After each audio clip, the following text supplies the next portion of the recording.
Quando nós falamos de Pentateuco, lembramos do número 5, né? Penta, lembra-se 5, e aí lembramos os 5 primeiros livros da Bíblia. Recordam quais são? Gênesis, Êxodo, Levítico, Números e Deuteronômio. E aí tem dentro desses textos aí, uma grande introdução à Bíblia, né? Uma grande abertura de todo o texto da Bíblia. Pentateuco também chama lei, né? Lei ou Pentateuco. O nome Pentateuco do grego significa os 5 estojos. Lembra de um lugar que se guarda, né? Estojo, de 5 lugares. É o que está escrito lá na introdução, na página 11, né? Página 11.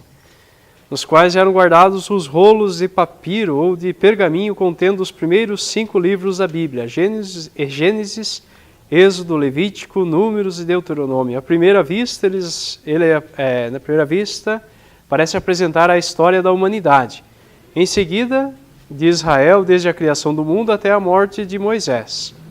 Ora, como muitos trechos falam das leis e costumes de Israel, codificados a partir de Moisés, o conjunto ganhou o nome de Torá, em hebraico, né? Torá, que significa propriamente ensinamento, instrução, mas que foi traduzido por nomos, lei, quando os judeus de Alexandria, por volta de 200 anos antes de Cristo, traduziram as escrituras para o grego.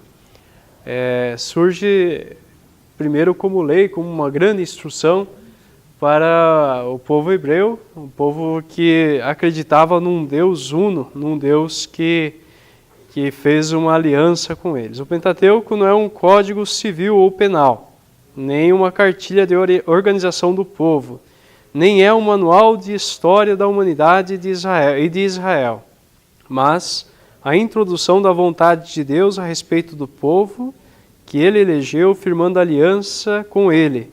É fruto da aliança. Os relatos históricos que molduram as partes legislativas têm por finalidade descrever os momentos mais marcantes da eleição de Israel, que foi preparada nos antepassados do povo, os patriarcas, a humanidade inteira, desde a criação do mundo. Essa história da salvação engloba diversos códigos e leis apresentados como progressivamente entregues por Deus ao povo mediante Moisés no Monte Sinai. E aí segue essa introdução falando de livro por livro, aí, de como que se dá, bem-vindos, bem-vindas, como que se dá cada um dos livros. Livro do Gênesis. Então, como nós falávamos outros dias, né, os textos eles não têm uma obrigatoriedade, textos bíblicos, uma obrigatoriedade de dar uma informação precisa, finalizada, mas leva a uma experiência com Deus ou com essa ligação com Deus. Vejam só que, por exemplo, o livro do Gênesis, na página 13, o livro que abre a Bíblia foi dado já na versão grega, na antiga versão grega, a Septuaginta, né, a 70, é uma das traduções que tem o nome de Gênesis, que significa a origem do mundo e da humanidade. O livro é muito popular entre nós, o que talvez seja o maior obstáculo à sua compreensão. Está sendo lido como um livro de história e até de ciência natural. Na realidade, é muito mais que isso. A tradição judaica o chama pelas palavras iniciais Bereshit, princípio, né? No princípio, na origem. E ainda segue, é chamado também o primeiro livro de Moisés. Nós sempre vamos ouvir aqui falando assim, primeiro livro de Moisés, segundo livro, terceiro, e eles, nas diversas épocas, também foram deduzindo como o primeiro livro de Moisés. Por encabeçar os 5 rolos atribuídos a Moisés, o Pentateuco, né, esses 5 rolos.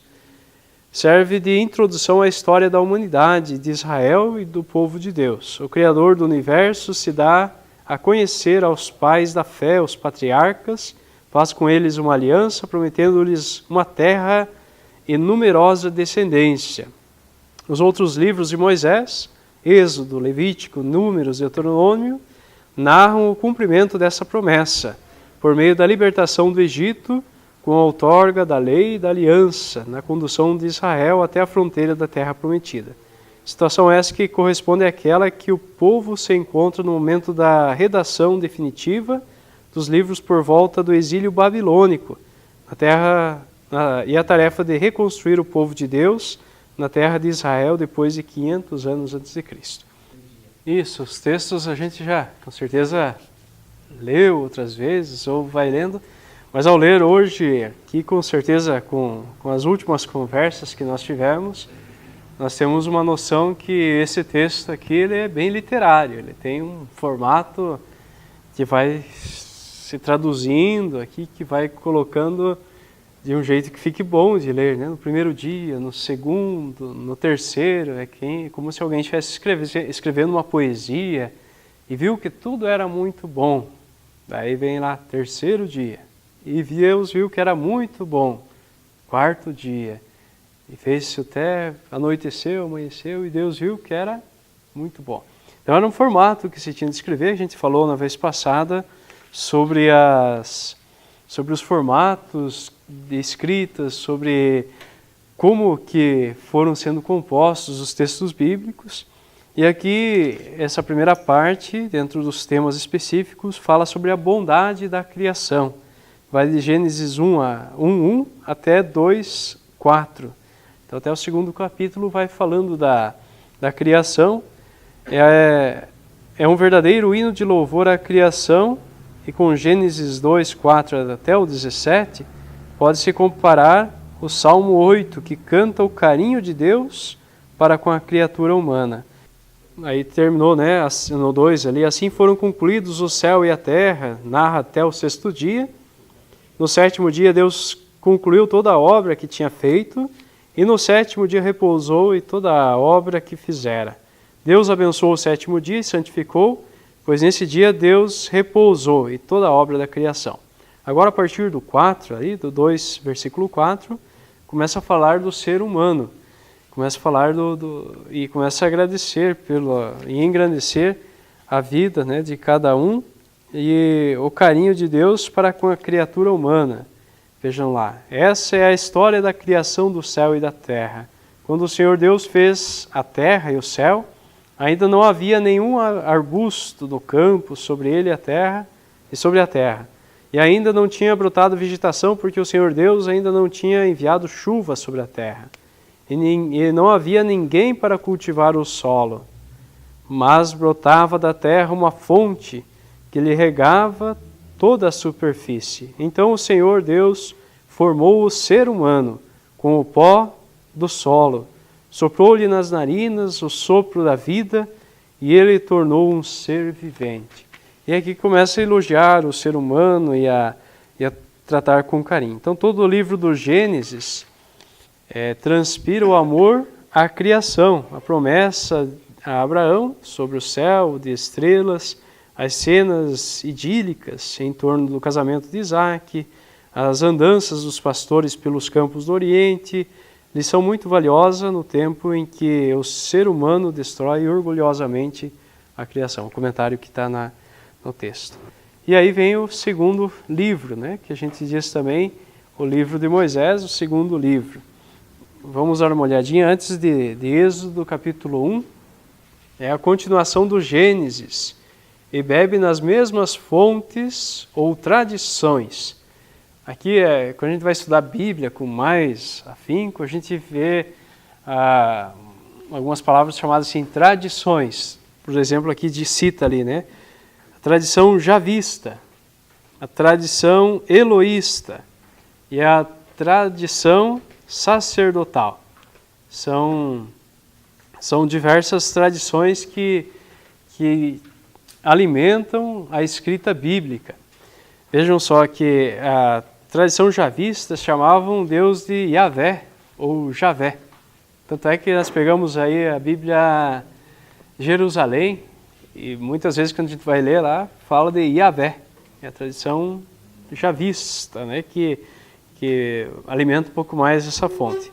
A eloísta também a gente chama Deus de Elohim, Deus é criador. E também a tradição sacerdotal. São tradições que eram fontes, que indicavam como que a gente lê ou como que se interpreta a realidade de cada tempo. Se a gente disser assim, o que me influencia hoje é a UOL, o que me influencia hoje são as notícias do Google, o que me influencia hoje são as notícias do Facebook, o que me influencia hoje são as fontes contidas lá no Twitter. Ou de repente algum diz assim, eu me inspiro no Jornal Nacional para contar a história. Eu vejo o jornal da TV Cultura para mim conseguir contar a história. Eu faço uma leitura de todos, né? E crio a minha própria história observando. E aqui o texto bíblico também segue algumas fontes. A tradição javista é como se fosse uma das fontes melhores que tem. A outra tradição, diversas fontes é que inspiram a escrever esses textos. Principalmente o Êxodo, né, que traz embasamento na tradição javista, eloísta e sacerdotal.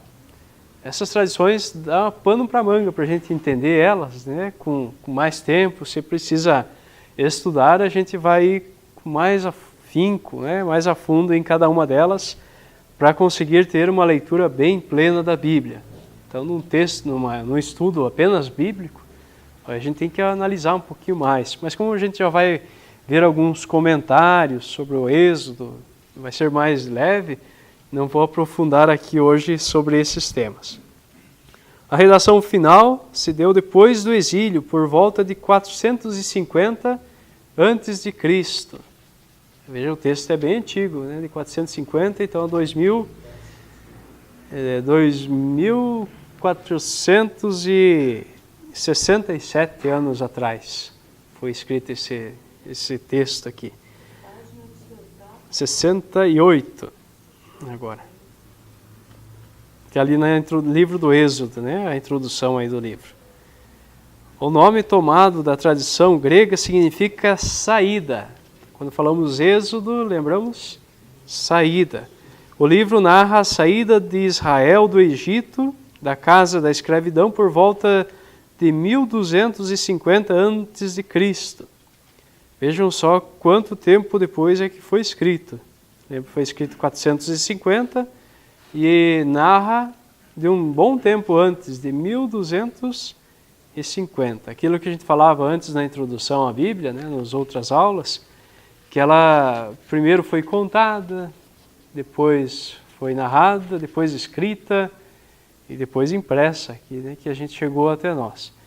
Vejam quantos anos ficou sem escrever essa história lá do Gênesis, do Êxodo, e como que o povo foi narrar isso mais tarde. Em 1250 deve ter ocorrido os fatos, a libertação desse povo, e só mais tarde contado. É o terceiro livro, o Levítico. É o livro de Moisés, ou seja, do Pentateuco. Deve seu nome aos levitas, então os filhos de Levi, que dedicavam sua vida à organização do culto. A grande finalidade desse público era cuidar do culto. O Levítico é um manual do culto, constituindo a continuação direta do fim do livro anterior, do Êxodo, que terminava com a organização da tenda sagrada e do culto. As instruções para o culto são postas na boca de Moisés, mas a redação final do livro é bem mais recente, a saber, do século V a.C. Esse é bem mais novo ainda. De repente, um pouquinho antes de Cristo é que você tem a redação do Levítico. Tanto é que nós vamos ver que Jesus morre na cruz, até é a Semana Santa aqui, porque Jesus, ele compreende a lei, mas ele quer dar pleno cumprimento a essa lei que o povo todo vivia. E era 5 anos antes de Cristo que foi composto essas diretrizes, essas leis aqui para orientar o culto. Como que quem chega numa sinagoga, o que deve fazer, quem que pode presidir a sinagoga, quem que pode falar, quem que pode dizer. O texto do Levítico traz essas orientações. E foi logo, então a sequência vem depois que se organiza as tendas lá no Êxodo. Tá? Se prepara a tenda para o culto, se prepara, né, um lugar para louvar a Deus. Quem que pode entrar na tenda? Daí agora começa a regularizar isso. O Levítico é o livro das leis e que determina algumas questões. Vamos ver o primeiro capítulo, hein? Ritual dos sacrifícios, vejam só, no primeiro capítulo. No segundo capítulo, oblações, estão acompanhando? Página 116, 117, agora, sacrifícios de comunhão, como que se faz isso, né? Se alguém quiser oferecer um sacrifício de comunhão, lá no capítulo 3, página 117. A vítima for se alguém quiser oferecer um sacrifício de comunhão e a vítima for uma cabeça de gado bovino, seja macho ou fêmea, deverá oferecê-la ao Senhor sem defeito. Imporá a mão sobre a cabeça da vítima e a matará. E à entrada da tenda do encontro. Depois os sacerdotes aaronitas derramarão o sangue em torno do altar. Deste sacrifício de comunhão, oferecerá como oferta queimada para o Senhor a gordura que envolve as vísceras e toda a gordura aderente aos 2 rins, com a gordura que os envolve na região lombar, e a camada gordurosa do fígado que deverá separar com os rins. E os aaronitas queimarão tudo isso no altar sobre o holocausto posto a lenha que está no fogo. É uma oferta queimada de suave odor para o Senhor. Então, nesse caso aqui, o Levítico vai dando leis para aquele povo de como que eles deveriam viver a religião e a busca de Deus. Depois, lá, capítulo 8, ritual dos ministros, como que deveriam fazer, né, para consagrar, para ordenar, né? Hoje nós chamamos de ordenar os padres, ordenar diáconos. Eles tinham aqui como ordenar os sacerdotes. Fala lá sobre o capítulo 10, sobre a idade e função dos sacerdotes. O Senhor falou a Araão: não beberás vinho ou bebida inebriante, nem tu, nem teus filhos, quando tiveres de entrar à tenda do encontro, para não morrerdes. É uma lei perpétua para vossos descendentes, para que possais discernir entre o santo e o profano, entre o puro e o impuro, e ensinar aos israelitas todas as leis que o Senhor lhes deu por meio de Moisés. O quarto livro, está virando mais umas páginas ali, página 148, é o livro dos Números. Durante a caminhada desse povo, durante o êxodo, a saída do Egito, eles iam falando de diversas coisas, iam contando: meu avô era fulano de tal, que era descendente de fulano de tal, que era descendente de tal pessoa, até chegar no Adão e na Eva. Porque eles eram da tribo tal, e essa tribo nasceu porque eles eram filhos de fulano de tal. Lembra, né, quando nós contamos essas histórias aí? De repente a gente vai se perdendo. Mas quem que era nosso tataravô? A gente não faz uma árvore genealógica, aí a gente não consegue ter. E aí eles vão contando, fazendo essa árvore genealógica e contando as famílias. Eles chamam de recenseamento. Eles fazem um levantamento, um primeiro levantamento lá no Êxodo, lembrando quem que era esse povo, quantos que estão juntos, quantos que foram morrendo no meio da caminhada, e depois fazem um novo recenseamento. Então o texto de Números aqui faz um relato desses 2 recenseamentos que existem aí durante a caminhada do povo de Israel. Esse texto aqui fala, se a gente começa a ver ali, por exemplo, o capítulo 2, ordem das tribos em viagem. O Senhor falou a Moisés e Araão: os israelitas acompanharão junto à sua bandeira, cada qual perto do estandarte de sua casa patriarcal, em círculo a certa distância da tenda do encontro. A leste, do lado do nascer do sol, estará acampado Judá, com sua bandeira e suas tropas. O chefe dos descendentes de Judá é Naasson, filho de Aminadab. Seu exército conta com 74 4.600 homens alistados. E aí vão dividindo, vão organizando. Do lado da tenda da celebração, do lado da igreja, fica essa tribo. Aí nós estamos usando, não sei se alguém chegou a fazer acampamento, né? No acampamento o pessoal está dividindo em tribos, né? Fazendo essa recordação do Antigo Testamento aí, e vai se numerando, vai se colocando os grupos dos povos. É o livro dos números, e vai dando esses recenseamentos, essas descendências, as gerações que se tem. Números também tem a bênção sacerdotal, está lá no capítulo 6. E o quinto livro do Pentateuco, que é o nosso tema de hoje, é o livro do Deuteronômio. O nome Deuteronômio provém da tradução grega da Bíblia, Septuaginta, né?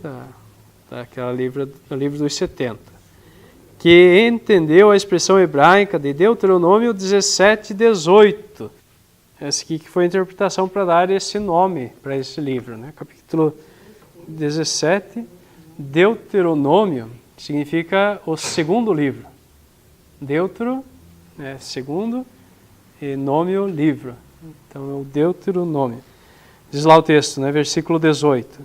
Ao tomar posse do trono do rei, escreverá para si num livro uma cópia desta lei, que se acha em poder dos sacerdotes levíticos. É um segundo escrito, uma segunda cópia.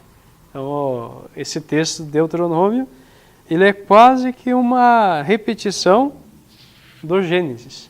Ele faz uma recordação do Gênesis, faz uma segunda cópia aí do Gênesis. E ele foi colocado aqui para dar esse fechamento da lei e os textos. Ele também fala da saída do povo lá do Egito. Segue ali, né? Como se fosse uma segunda lei, Deuteronômios. Mas esse mal entendido não estava desprovido de verdade, pois o livro relata de fato a segunda promulgação da lei nas planícies de Moabe.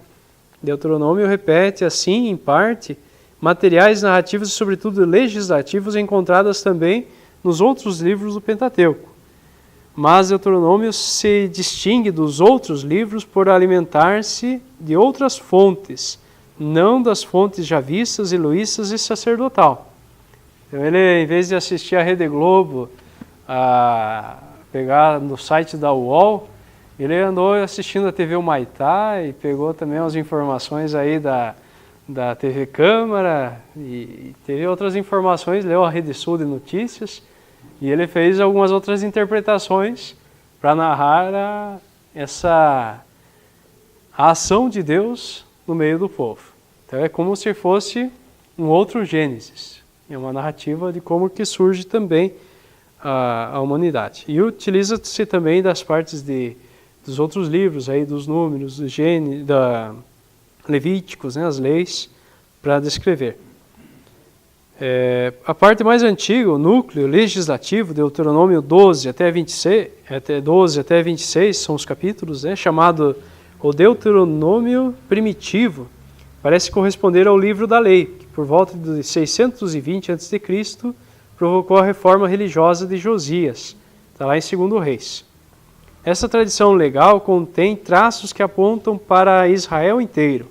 Depois da queda do Reino do Norte, em 722, as tradições da aliança cultivadas nos santuários do Norte foram parcialmente conservadas no Sul. A reforma religiosa de Osias, porém, lhes acrescentou a centralização do culto no Santuário Único de Jerusalém. A moldura narrativo-discursiva, de 1 a 11 e 27 a 34, é dada posterior. É obra própria a redação deuteronomista no século VI a.C. Depois do exílio, no V a.C., o livro foi acrescentado a Gênesis, Êxodo, Levítico e Números para constituir a lei Torá Pentateuco. O que é do Deuteronômio? O texto base mesmo, que é o texto primitivo, está entre o capítulo 12 e o 26. Os outros foram acrescentados mais próximos do ano 5º. As influências do capítulo 12 até no 26 são influências aí principalmente do reinado de Josias. Então, se a gente pega lá no livro de Reis, vai ver que quando reinava Josias, o texto se parece muito com o texto de Deuteronômio, nesses capítulos de 12 a 26. Já a primeira parte e a última parte são de um outro autor, que de repente interpretou, montou algumas coisas, pegou algo da criação, da junção dessa caminhada do povo, das descendências, colocou o tempo de Josias e a interpretação de como que Deus agia no meio do seu povo e junta no final. E aí eles colocam, próximo do ano 5º antes de Cristo, essa junção. Gênesis, Êxodo, Levítico, Números e acoplam Deuteronômio e formam a lei. Então aqui que está a lei que organiza o seu povo. Esse é, por cima, algo sobre o Pentateuco. Nós levamos anos e anos lendo sobre o Pentateuco. Não é fácil por causa das tradições, por causa de tantas situações que tem ao redor deles. Hoje, para nós termos uma condição de perceber o Pentateuco, nós vamos, que é a base do Pentateuco, aí onde se discrimina as leis, onde se percebe o povo caminhando, é o Êxodo. Nós vamos estudar o Êxodo a partir de agora. Na introdução, Egito e Canaã, na época do Êxodo. Até trouxe os mapas aqui, para a gente dar uma olhada, como que esse povo, onde que eles estavam situados. Vejam só, aqui está um mapa um pouco mais num zoom, né? A gente consegue ver Mar Mediterrâneo. Sempre a nossa procura dos povos antigos era por água. Então sempre quem ia morar, morava perto da água, né? Morava perto do rio, sempre estava mais perto. Então esse povo vivia mais perto do Mediterrâneo, perto da água. Então Canaã, que é aqui, né? E Egito. Então essa região que é esse povo que nós temos. Aqui está um pouquinho menor, né? Canaã está aqui, ó. Aquele mapa que está maior, ele está colocado aqui. Aqui está escrito Mar Morto. O Mar Morto aqui onde que está. Só para ver mais no zoom ali, né? Como que está. O Egito, aqui. E esse povo que nós estamos falando, eles vão lá perto do outro rio lá, do Golfo Pérsico. E só a passagem. Aqui eles passam pelo Mar Vermelho. Lembra, né? A passagem bíblica? Pé enxuto, passam o Mar Vermelho. Passam aqui perto do Mar Morto, porque eles queriam passar perto da água. Aqui passam por todo o deserto sírio, até chegar no Golfo Pérsico, a Terra Prometida. Que é a caminhada que fazem todo esse povo. E tinha outros impérios, né? Mas tinha o Hitita, Mitanni, vários, a Síria e a Mesopotâmia, tantas... a Arábia aqui, né? O deserto arábico.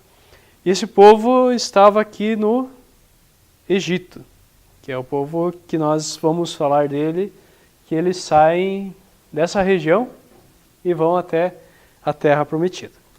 O livro do Êxodo supõe um mínimo de informações sobre o Império Egípcio durante o século VIII a.C., melhor, 13 a.C.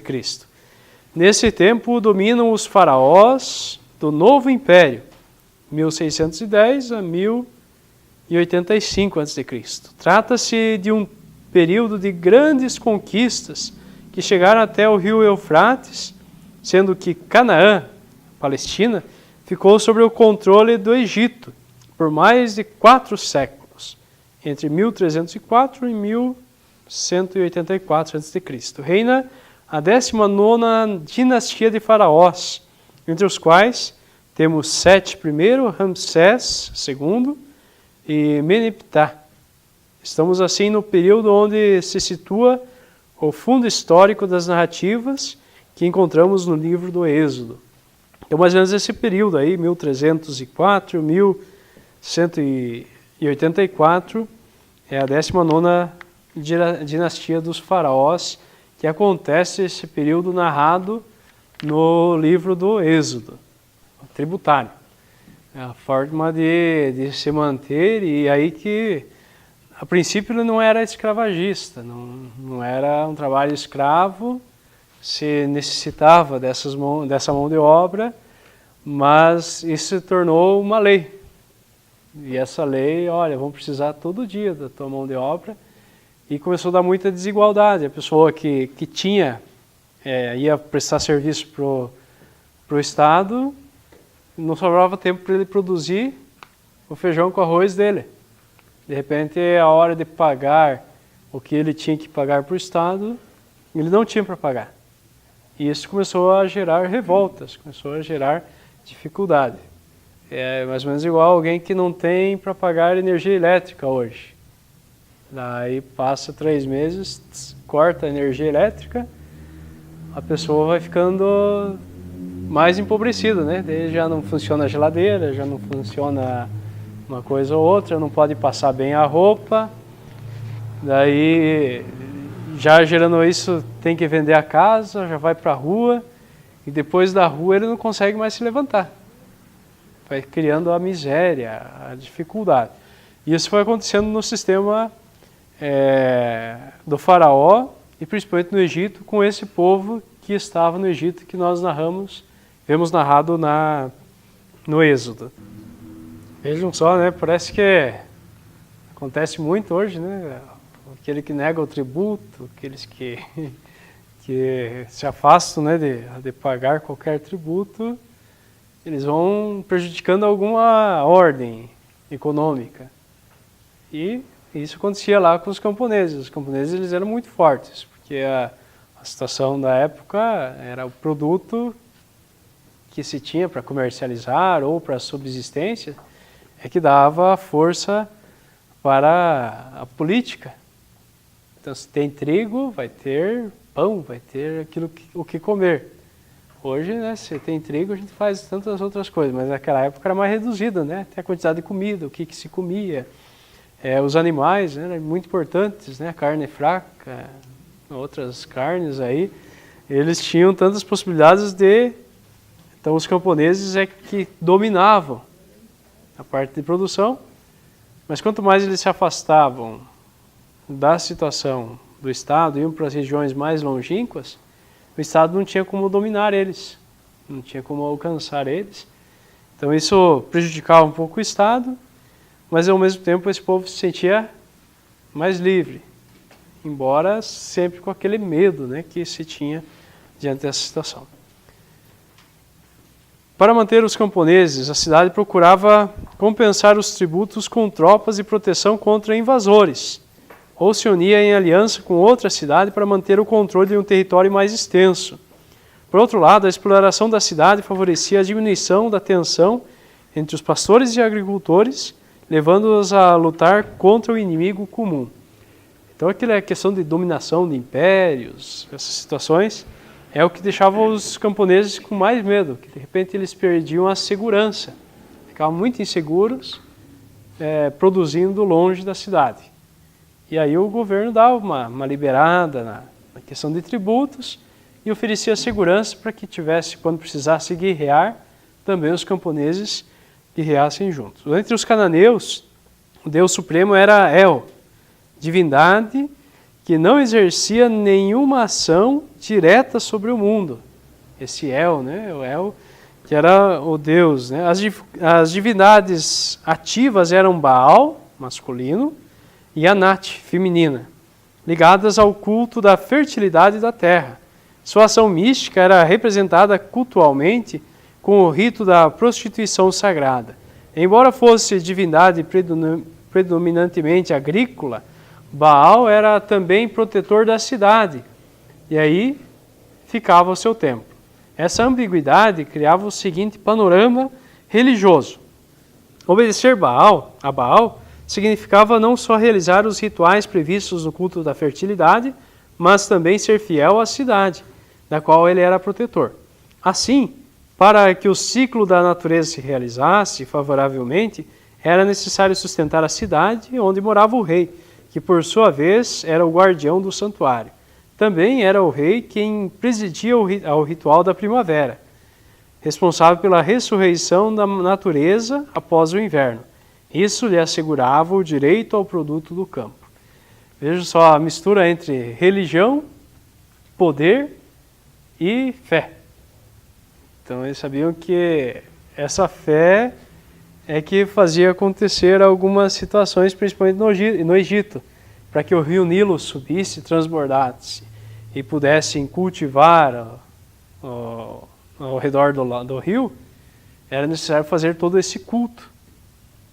Mas o povo hebreu, eles acreditavam no Deus que era El, a divindade que não tinha um poder sobre a natureza explícita, como o Baal, que fazia chover, que fazia inundar a terra.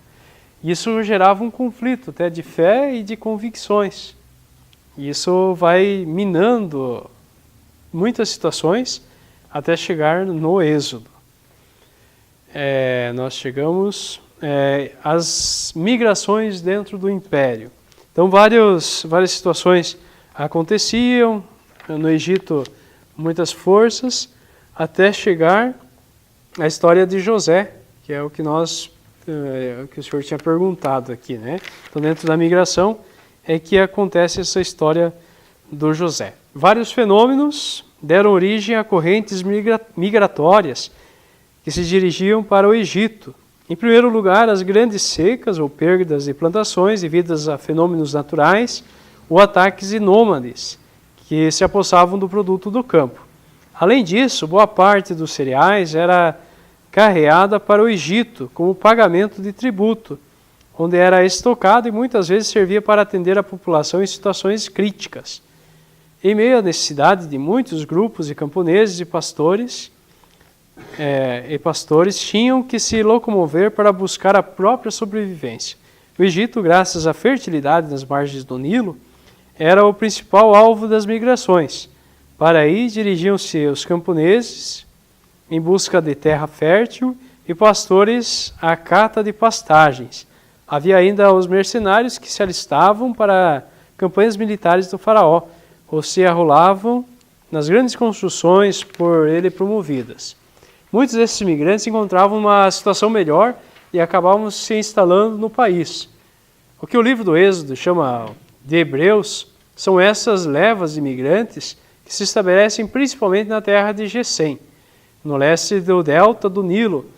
A história de José, no Gênesis 37 a 50, é boa ilustração desse fenômeno migratório. Pensemos que eles estavam aqui em Canaã e a dificuldade da produção era enorme. Então, já uma região de seca, uma região de deserto, se produzia bem menos do que pertinho do Rio Nilo. O Rio Nilo dava as enchentes e tinha muito mais situação de produção. Então, o povo descia sempre de Canaã para o Nilo, para o Egito, porque aqui eles encontravam alimento. A grande situação que tira o povo do sério é fome. Então a fome ela leva a pessoa a procurar alguma coisa diferenciada. Tanto é que uma pessoa desempregada ela corre atrás de um lugar que tenha sustento. Então a forma que tinha de sustentar era chegar aqui, Gessém, que eu falava antes, nas montanhas, nas regiões, e ficavam sempre ao redor do Nilo. Essa região, essa questão do mapa aqui nos ajuda muito para compreender o que acontecia. Então, a saída de algumas regiões, as migrações, aconteciam principalmente para acontecer em algumas situações diferenciadas. A busca de alimento, que é a história de José. José tinha ido preso, né, com aquela situação da briga com os irmãos, porque os irmãos achavam ele o coitadinho do pai, né, aquele que era mais cuidado, né, pelo pai. E de repente ele vai para o Egito, prisioneiro, mas com toda a situação dele de poder desvendar alguns mistérios e falar algo diferenciado, e acreditavam que ele era um vidente, né? Então começaram a dar mais voz para ele, e ele começa a ultrapassar os limites de apenas ser um vidente. Ele começa agora a traduzir algumas situações. Vamos lá, daí vem alguns capítulos bem importantes aqui, vou só mostrar aí inicialmente, depois a gente vai lendo alguns deles. O primeiro aqui, sem liberdade não há povo. É um título interessante, né? Sem liberdade não há povo. Quanto mais oprimido, mais se distancia. A gente vê muito pela igreja, né? Muitas vezes a pessoa que se distancia da igreja fica muito isolada. Ou se distancia da sociedade, diz assim, olha, eu não me ligo com mais nada. Nem com uma associação de moradores, nem com política. A pessoa vai ficando isoladíssima, né? Vai perdendo. Daí tem lá nesse capítulo ainda, raízes da opressão. Onde que começa a opressão? Quais são as raízes, as dificuldades para acontecer isso? A escalada da opressão. O que leva a essa opressão? Conformismo do oprimido. A pessoa diz, mas eu já passei fome, agora não tenho mais condições de sair dessa miséria. Daí a pessoa vai se conformando, né? Eu tenho dor no joelho, mas vai doer o resto da vida, deixa que doa. Daí o médico diz, não, um pouquinho de dor tem que ter mesmo. E daí a pessoa vai se conformando, não, essa dorzinha vai me acompanhar mesmo, vai ser assim mesmo. O conformismo, com a opressão. E daí o oprimido versus o opressor. O que acontece? Aí tem algumas perguntas. Eu vou pedir que vocês vão lendo, vão interagindo no dia a dia aí de vocês, se puderem. Por isso a ideia de passar para vocês o livreto aí. Nós não temos muito tempo para falar de Êxodo, de outras coisas, do Gênesis, mas aqui com as perguntas dá para a gente de repente ler melhor o texto, né? Todos são de fato iguais, por quê? É a pergunta que tem ali. Falando entre egípcios, hebreus, outros povos, são iguais? O que diferencia? Então a religião, a forma de crer.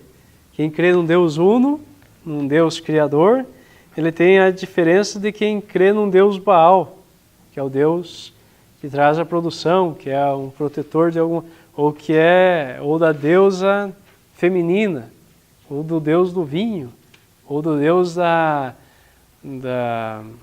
do bezerro de ouro. Então quem acredita, no que acredita, qual que é a diferença da crença?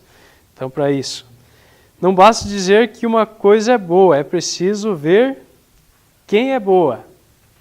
Tem algumas situações aqui, lendo o texto a gente consegue ver isso. Porque o povo oprimido é ameaça latente e constante para o opressor. Por que o oprimido ele também gera um problema? Porque de tanta opressão a pessoa se revolta. Então tem a revolta, é um fator do oprimido. Então todo mundo que é oprimido sai para a rua. Vai ferver o suco, né? Por que dizer que é importante ter poucos filhos? Ali no texto ali vai ter algumas situações assim. Porque o povo é forçado a se conformar com a opressão ou aderir ao opressor.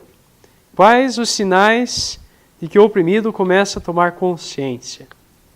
Quais são os sinais que hoje mostram que o povo está reagindo à opressão? São perguntas assim que o autor vai deixando para ter algumas situações. Aí Deus toma partido, ao terceiro capítulo, quem é esse Deus? No quarto capítulo, a libertação para formar uma nova sociedade, confronto com o opressor. No sexto, memorial da libertação, caminho para a liberdade, o sétimo. No oitavo, as bases de uma nova sociedade, tudo olhando para o Êxodo. E de repente também se liga com as nossas situações. Importantíssimo, né? O Êxodo dá uma base para nós vermos também como sair das opressões, como nos libertar, como articular um povo, como sair. Eu sempre gosto de recordar, principalmente agora nessa Semana Santa, que a gente lê a primeira leitura no Sábado Santo é sobre o Êxodo, a saída do povo, né? O que eles prepararam, como que eles marcaram, como que que foi essa saída, como que passaram a pé enxuto o Mar Vermelho. E a grande situação que está ao redor disso é que eles pediam para o faraó, se a gente vai lendo o texto bíblico, eles pediam para o faraó, nós queremos um dia de descanso. O faraó nunca liberava eles para descansar. E eles insistiam, nós queremos um dia para louvar o nosso Deus. E daí muitos dos salmos dizem assim, não podemos cantar os cantares do Senhor, nós não podemos louvar a Deus, né? Alguns dos salmos cantam essa tristeza do povo oprimido. E a saída deles também é motivada dessa libertação para que pudessem ter um dia de descanso. O faraó, sabendo que um dia de descanso daria para eles a possibilidade de pensar, não dava. Hoje nós estamos, né, numa ameaça aí de gente trabalhar as 24 horas, de domingo a domingo, ou de segunda a segunda. E de repente, assim, quem está muito na labuta, quem está muito no corre-corre, não para pensar. Você pode perceber isso, né? Quem está o tempo todo. Foi o que o padre te disse lá, né? Que era importante parar. Não só por respeito ao dia que vai vir o Senhor, mas justamente porque quem tem a mente desocupada, ele começa a imaginar muitas coisas. Tanto é que quando a gente vai numa celebração, numa reza aí nos domingos, eu percebo assim, até o pessoal se concentrar na celebração, às vezes já está lá na homilia. Você percebe assim nitidamente que, de repente, se percebe assim a insegurança do povo, né?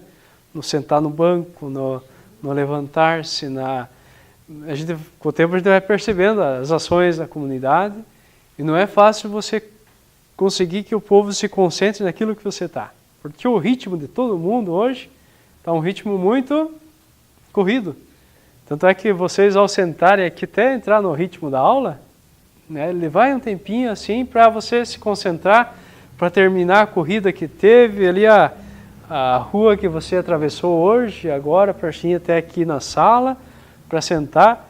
E depois um período que a gente começa a imaginar, começa a interagir, né? Vocês viram que nunca a gente começa com perguntas aqui. E sempre o escravo, a primeira parte do escravo não é só o serviço braçal. E não era a situação do escravo do Egito. O escravo do Egito era aquele escravo que tinha pressão. Você tem uma pressão de produzir para que consiga sustentar o Estado. Se você não produzir isso, você trabalha um pouquinho mais, construindo as obras. E isso é tributo. E daí, depois que o tributo vai batendo em cima, você vai trabalhando mais, vai ficando mais escravo ainda. É quase o que acontece hoje, né? Você não consegue pagar a conta ali, você vai trabalhar um pouquinho mais no mês que vem, para tentar dar um pouco mais de recurso, para pagar os impostos que tem, para sair do vermelho, para não ficar ciprocado. E isso gera uma dependência, né? Nós somos dependentes a produzir mais. Quando a gente ganhava um pouquinho, a gente conseguia sobreviver com pouco. Hoje, se aumentou o teu salário, você não consegue mais sobreviver com aquele salário pequeno. E isso aconteceu lá, e o povo começou, oprimido, a achar um jeito de se libertar. Eu digo que muita coisa acontece conosco hoje, disso aqui, quando a gente está oprimido, né? Quando está com situações que precisam de revoltas. E acontece revoltas inúmeras vezes, né? De tantas formas, mas a forma mais correta foi o formato do povo. Ele migrou. Ele saiu da escravidão, ele se libertou daquilo que escravizava e encontrou uma nova forma de lutar. Mesmo que essa outra forma de lutar não fosse a melhor possível. A mais tranquila, né? Mas pelo mínimo saiu da escravidão. Aí essa saída da escravidão, que é o êxodo, ela dá bastante dificuldades. O povo que sai do Egito, quando eles começam a sentir fome, quando eles sentem a miséria de não ter mais a segurança que o escravo tinha, eles começam a reclamar, olha, lá no Egito nós trabalhávamos bastante, nós éramos escravos, mas tinha cebola, tinha carne, aqui no deserto a gente vai morrer de fome, de sede. Moisés, você trouxe nós para cá e vamos morrer tudo de sede, de fome. Daí que Moisés bate na pedra, e da pedra sai água. Como a gente viu ali, o texto foi escrito lá mais para frente, né? Esse sair água da pedra, vocês já viram sair água da pedra? O que sai da pedra? Né? Ela é rígida, né? Não tem, e aí vem uma questão de linguagem, né? Essa linguagem sair da pedra, a água. O que significa? O que traz? Então tem um ditado, né? Uma pedra de tanto bate até que fura. Então a dureza do pensamento e do sentimento daqueles que estão a caminho, ela pode ser quebrada. É o texto que está ali no Êxodo, né? A dureza de tudo isso pode ser quebrada pela firmeza da esperança. Então o sinal de bater na pedra e tirar água é a esperança de que há libertação. Muito maior do que a esperança de ficar sempre oprimido. A perspectiva da opressão, ela se liberta com a esperança. Por isso sempre é o trabalho nosso de trabalhar com a esperança do povo. Nunca com desânimo, né? Olha, você não vai dar certo, você vai errado. Dá mesmo. E de repente a gente trabalha com a esperança. Olha, se você apostar, vai conseguir. Até mesmo hoje, quem é campeão nisso são as igrejas neopentecostais, né? Diz assim, olha, você vai conseguir, você tem possibilidade, você sai desse rumo, você vai dar passos. E de fato, a pessoa que tenha a esperança, ela dá certo. No entanto, do povo antigo, essa esperança era comunitária. Eles sabiam que juntos daria certo. Tanto é que hoje, se a gente aposta só numa pessoa, ela dá certo. Mas daqui a pouco ela pode dar errado. Mas quando se aposta comunitariamente, se aposta em conjunto, todos crescem na esperança e se libertam. É a perspectiva nossa, né, de estudarmos juntos, de sentarmos juntos e chegarmos lá ao final dessa escola de fé e política. Para dizer assim, na miséria, Deus providencia. Na dificuldade, até do céu tem possibilidade. Onde já não tem mais esperança, Deus providencia. É a forma de dizer, literariamente, que Deus agiu. Não que eles estavam caminhando lá, escureceu a noite, fome, né? Ô Moisés, dá um jeito aí. Moisés subiu na montanha lá. Olha Deus, manda aí um pãozinho para nós. Até começou a chover pão. Então foi uma forma literária de dizer, olha, o clamor, o ligar-se a Deus, nos dá a possibilidade de ter o nosso sustento. Mas a grande intenção da Bíblia é contar que Deus agiu. Gente, boa noite. Tomara que tenha bastante dúvida para a gente ir discutindo e levando aí para que as situações sejam sempre melhores para a nossa cabeça, né?